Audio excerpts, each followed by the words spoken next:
अपने दैनिक जीवन में हम नींबू, इमली, नमक, शक्कर यानी चीनी और सिरके जैसे अनेक पदार्थों का उपयोग करते हैं। तो क्या हम यहाँ पर जो पदार्थ दिए गए हैं उन पदार्थों का स्वाद कैसा होता है, खट्टा होता है, कड़वा होता है या कोई अन्य होता है, इसको हम बतला सकते हैं।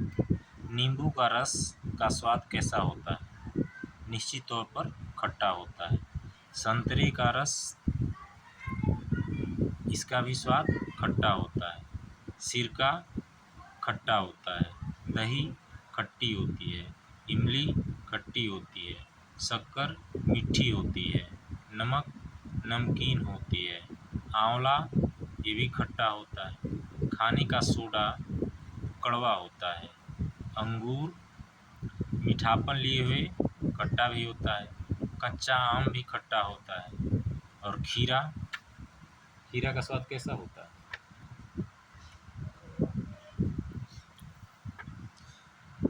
इसमें इन सब का इस सारणी में हमको ये भरना है। घर पर इसको प्रैक्टिस करें। किसी भी वस्तु को तब तक मत चखिए जब तक कि ऐसा करने के लिए आपसे कहा न जाए। किसी भी वस्तु को तब तक स्पर्श न करें जब तक कि ऐसा करने के लिए आपसे कहा न जाए।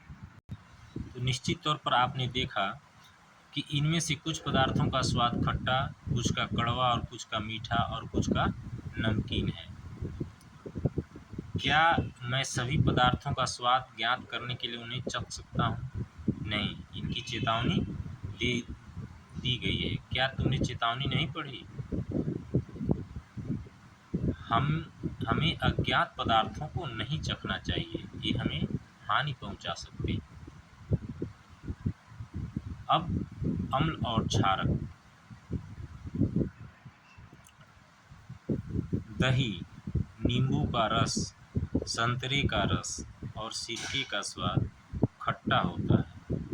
इन पदार्थों का स्वाद खट्टा इसलिए होता है क्योंकि इनमें अम्ल होते हैं। ऐसे पदार्थों की रासायनिक प्रकृति अम्लीय होती है। एसिड शब्द की उत्पत्ति लैटिन शब्द एसियर से हुई है, जिसका अर्थ है खट्टा। इन पदार्थों में पाए जाने वाले अम्ल प्राकृतिक अम्ल होते हैं।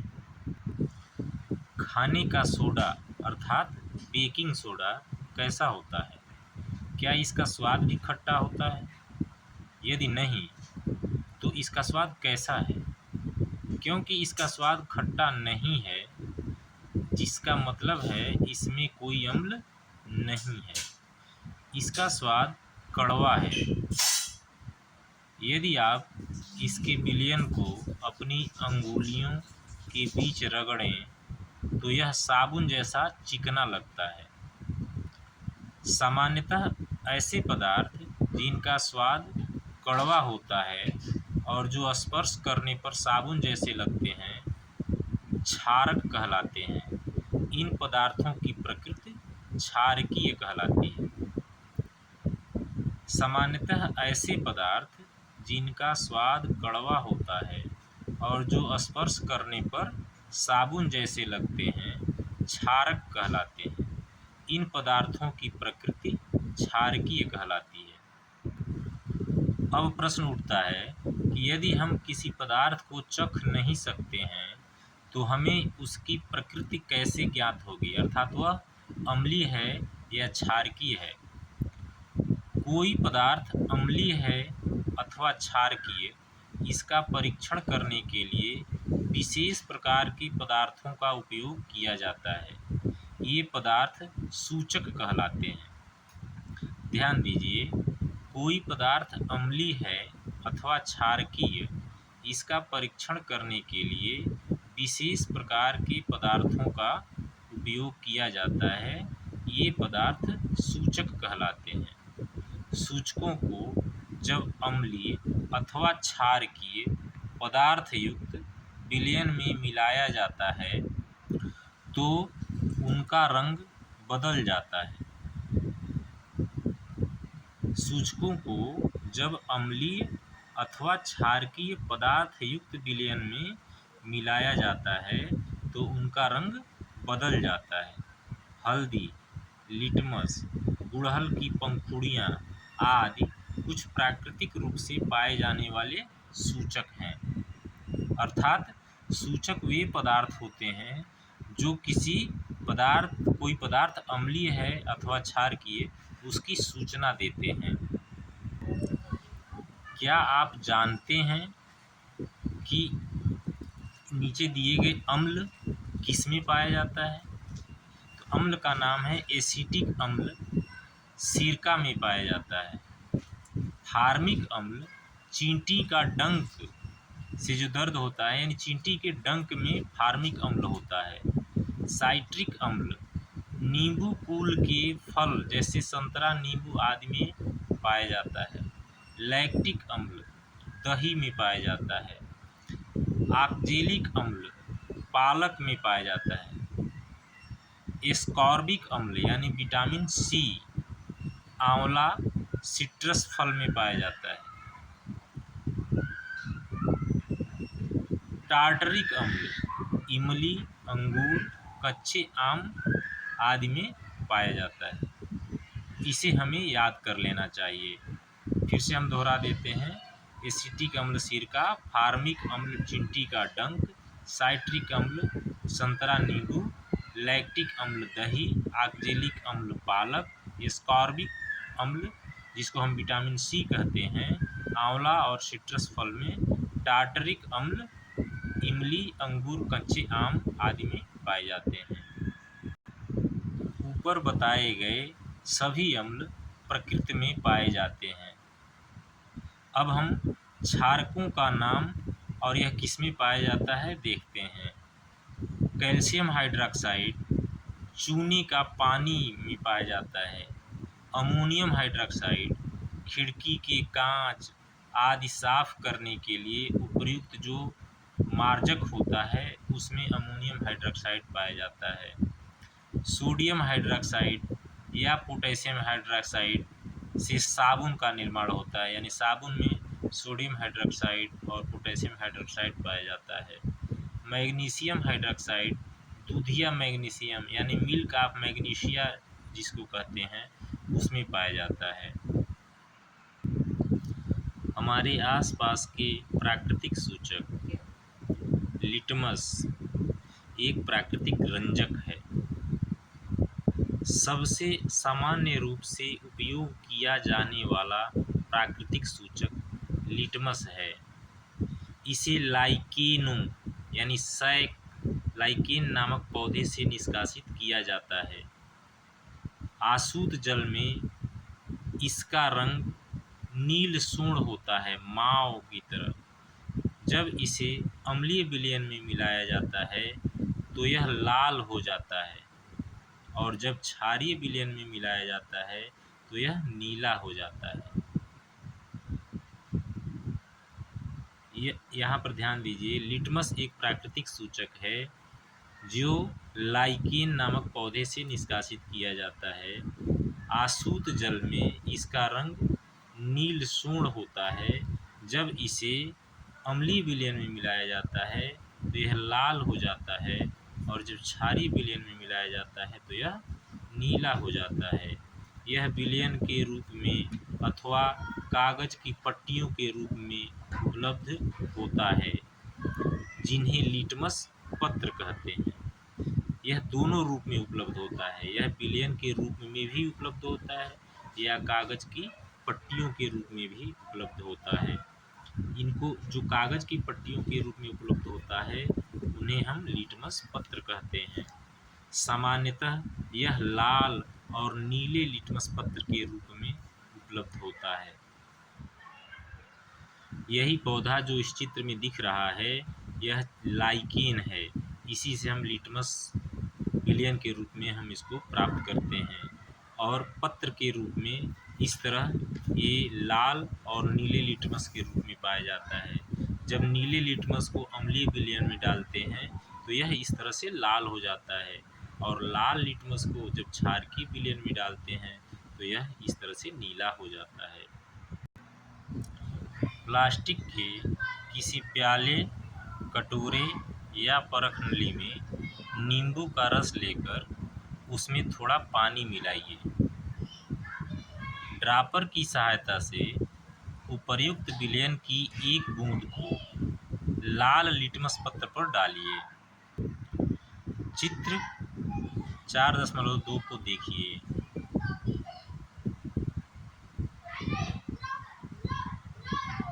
यहाँ पर लिटमस परीक्षण करते हुए बच्चे, इस चित्र में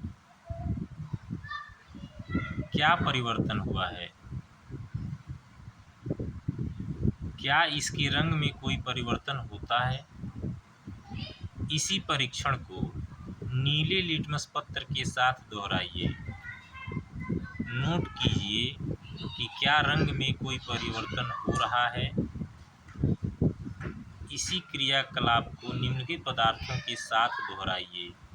नलके का पानी, अपमार्जक, डिटर्जेंट का घोल, यानी जो हम लोग घरों में कपड़े साफ करने के लिए जो सर्फ यूज करते हैं उसका घोल, वातित पेय पदार्थ, साबुन का विलयन, शैम्पू, सामान्य नमक का विलयन, शक्कर का विलयन यानी चीनी का विलयन, सिरका, बेकिंग सोडे का विलयन, दूधिया मैग्नीशियम यानी मिल्क ऑफ मैग्नीशिया जिसको कहते हैं, धावन सोडे का विलयन तथा चूने का पानी।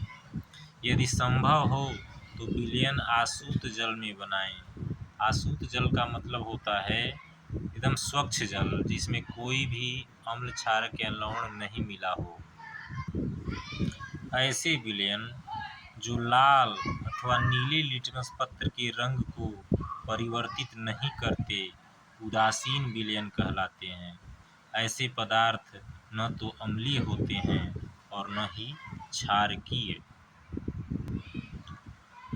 हल्दी एक अन्य प्राकृतिक सूचक है।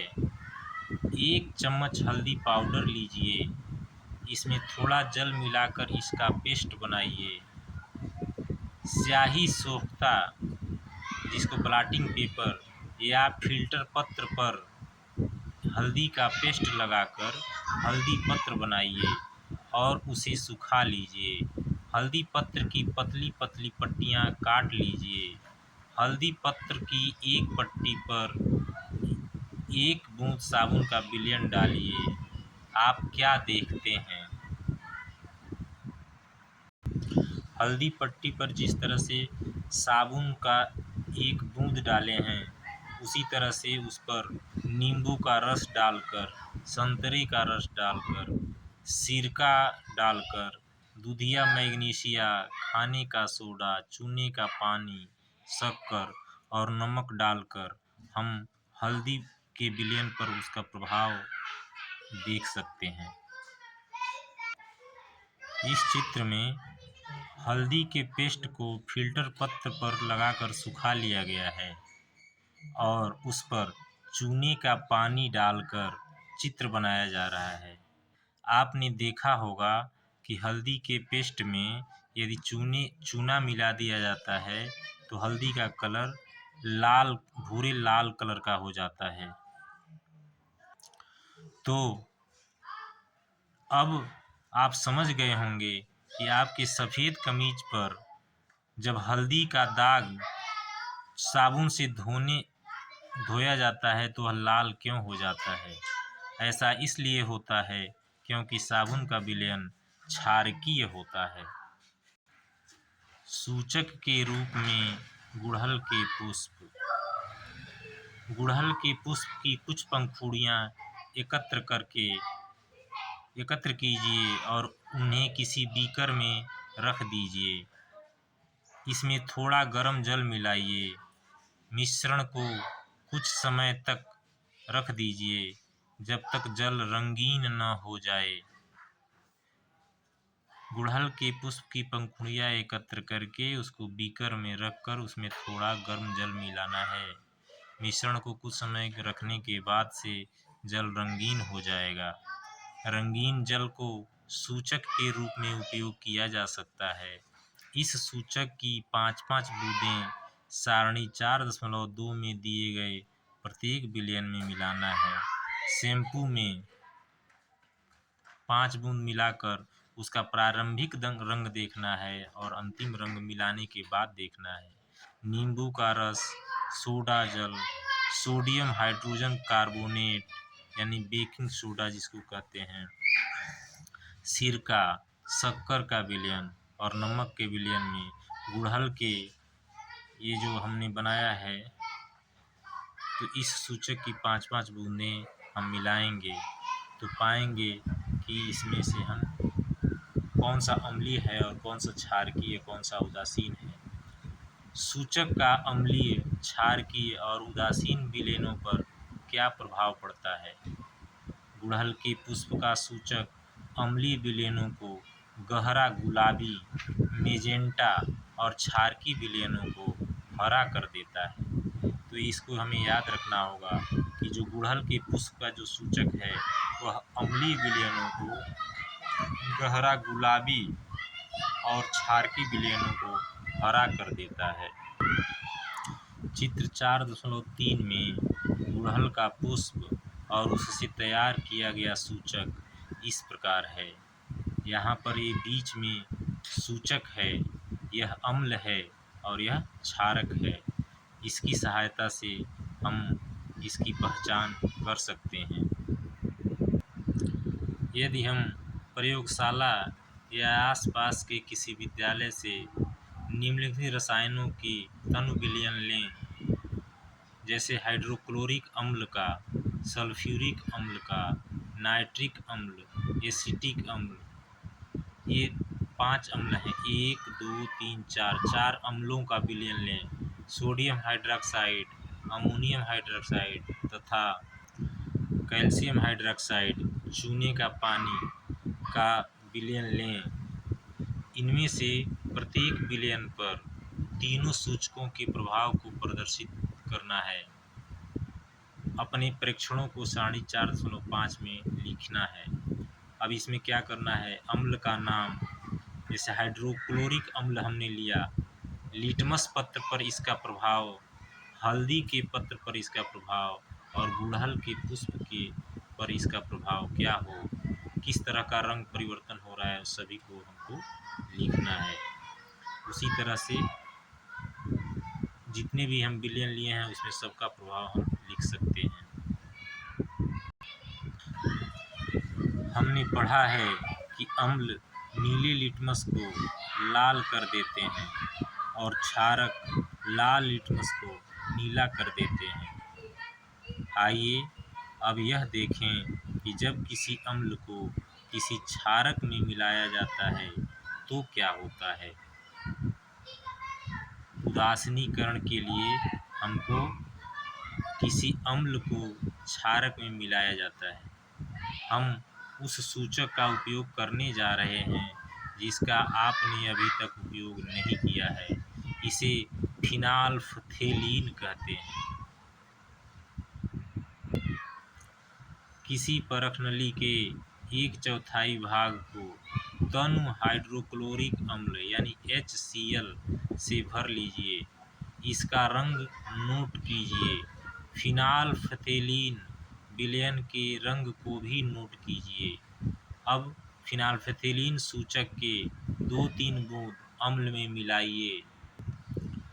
परखनली को धीरे धीरे हिलाइए।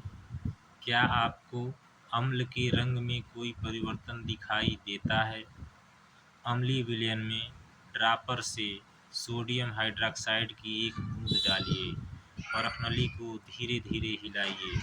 क्या विलयन के रंग में कोई परिवर्तन होता है। विलयन को निरंतर हिलाते हुए बूंद बूंद करके सोडियम हाइड्रॉक्साइड विलयन डालना तब तक जारी रखिए जब तक कि हल्का गुलाबी रंग न आ जाए। अब इसमें तनु हाइड्रोक्लोरिक अम्ल की 1 बूंद और मिलाइए। आप क्या देखते हैं, क्या विलयन पुनः रंगहीन हो जाता है। फिर से सोडियम हाइड्रॉक्साइड की एक बूंद मिलाइए, क्या रंग में कोई परिवर्तन होता है? विलयन पुनः गुलाबी हो जाता है। यह स्पष्ट है कि जब विलयन क्षारकीय होता है तो फिनाल्फ्थेलीन गुलाबी रंग देता है। इसके विपरीत जब विलयन अम्लीय होता है तो यह रंगहीन रहता है। जब विलयन क्षारकीय होता है तो फिनाल्फ्थेलीन गुलाबी रंग देता है। इसके विपरीत जब विलयन अम्लीय होता है तो यह रंगहीन रहता है।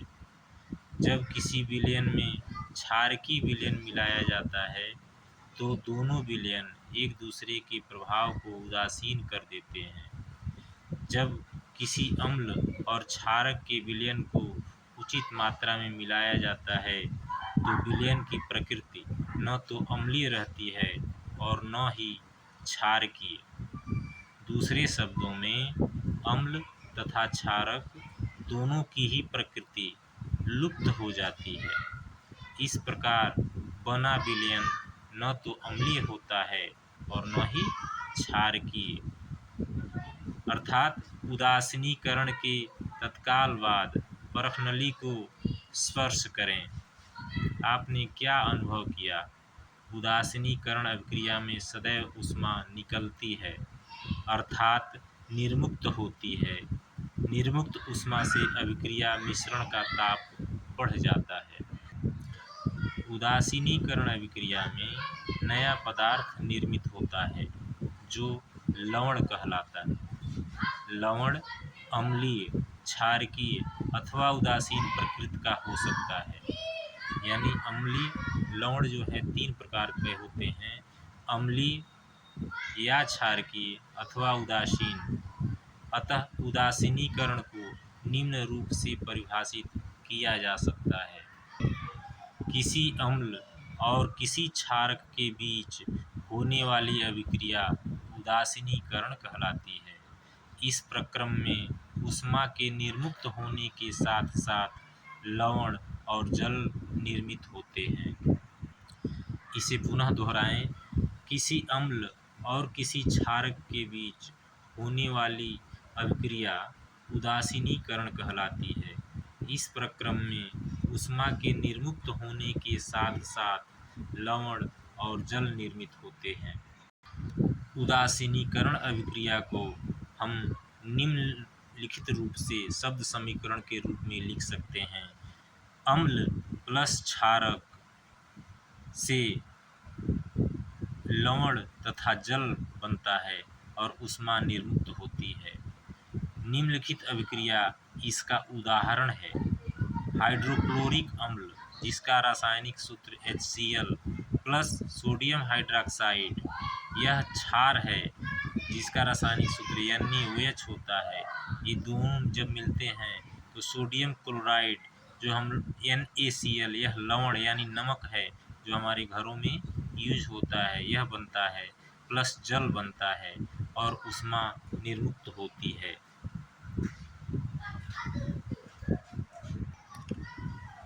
दैनिक जीवन में उदासीनीकरण के उदाहरण।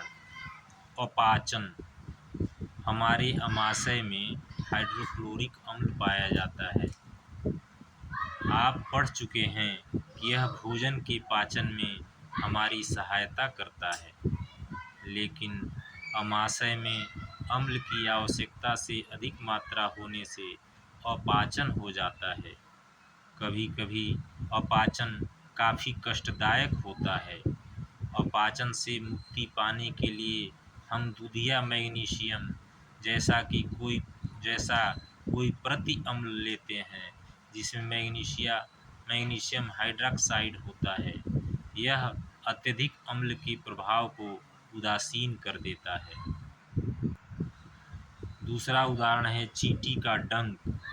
जब चींटी काटती है तो यह त्वचा में अम्लीय द्रव डाल देती है। डंक के प्रभाव को नमी युक्त खाने का सोडा अर्थात सोडियम हाइड्रोजन कार्बोनेट अथवा कैलेमाइन विलयन मलकर उदासीन किया जा सकता है। जहाँ पर चींटी काटी रहती है वहाँ पर वो फार्मिक अम्ल डाल देती है जिससे पीड़ा होती है। उसी स्थान पर हम सोडियम हाइड्रोजन कार्बोनेट यानी जो खाने का सोडा है अथवा कैलेमाइन विलयन मलकर हम उसको उदासीन कर देते हैं, जिसमें जिंक कार्बोनेट होता है। कैलेमाइन में जिंक कार्बोनेट होता है और इसको मलने से जहाँ चींटी काटी रहती है वहाँ पर हमको आराम मिलता है। मृदा उपचार। रासायनिक उर्वरकों का अत्यधिक उपयोग मृदा को अम्लीय बना देता है। यदि मृदा अत्यधिक अम्लीय अथवा अत्यधिक क्षारकीय हो तो पादपों अर्थात पौधों की वृद्धि अच्छी नहीं होती। जब मृदा अत्यधिक अम्लीय होती है तो उसे बिना बूझा हुआ चूना यानी कैल्शियम ऑक्साइड अथवा बूझा हुआ चूना अर्थात कैल्शियम हाइड्रॉक्साइड जैसे क्षारकों से उपचारित किया जाता है। यहाँ ध्यान देने की बात है कि जब मृदा अत्यधिक अम्लीय होती है तो उसे बिना बूझा हुआ चूना अथवा बूझा हुआ चूना जैसे क्षारकों से उपचारित किया जाता है। यदि मृदा क्षारकीय हो तो उसमें जैव पदार्थ मिलाए जाते हैं। जैव पदार्थ कंपोस्ट खाद मृदा में अम्ल निर्मुक्त करते हैं जो उसकी क्षारकीय प्रकृति को उदासीन कर देते हैं। कारखानों का अपशिष्ट। अनेक कारखानों के अपशिष्ट कचरे में अम्लीय पदार्थ मिश्रित होते हैं। यदि ऐसे अपशिष्ट पदार्थों को सीधे ही जलाशयों व नदियों में बहने दिया जाए तो मछली और अन्य जलीय जीवों को अम्ल नष्ट कर सकते हैं। अतः कारखाने के अपशिष्ट को अर्थात कचरे को जलाशयों व नदियों में विसर्जित करने से पहले क्षारकीय पदार्थ मिलाकर उदासीन किया जाता है। तो हमने अब तक क्या सीखा? पहला, अम्ल स्वाद में खट्टे होते हैं। सामान्यतः क्षारकों का स्वाद कड़वा होता है तथा उनका स्पर्श साबुन जैसा होता है। दूसरा, अम्ल नीले लिटमस को लाल कर देते हैं। क्षारक लाल लिटमस को नीला कर देते हैं। तीसरा, वे पदार्थ जो न तो अम्लीय होते हैं और न ही क्षारकीय उदासीन कहलाते हैं। चौथा, ऐसे पदार्थों के विलयन जो अम्लीय, क्षारकीय और उदासीन विलयन में भिन्न रंग दर्शाते हैं सूचक कहलाते हैं। पांचवा, अम्ल और क्षारक एक दूसरे को उदासीन करके लवण बनाते हैं। लवण अम्लीय, क्षारकीय अथवा उदासीन प्रकृति के होते हैं।